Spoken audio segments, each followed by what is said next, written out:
இன்னைக்கு ஈஸ்டர் ஸ்பெஷலுக்கு நம்ம முட்டை வச்சிருக்கோம். வாங்க பிரிச்சு பார்க்கலாம்.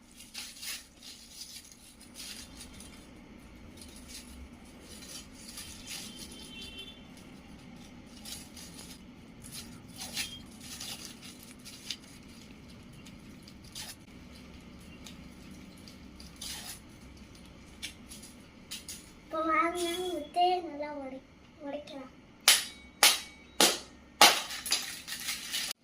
இப்போ இந்த ஈஸ்டர் முட்டை நல்லா உடைஞ்சிச்சு. ஈஸ்டர் முட்டைக்குள்ள என்ன நல்லா இருக்குன்னு பார்க்கலாம்.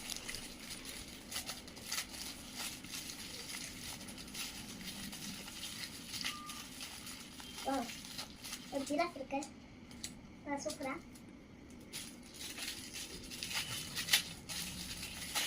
அப்புறம் ஒரு கார் நம்மளுக்கு செட் பண்ணுறது கொடுத்துருக்காங்க.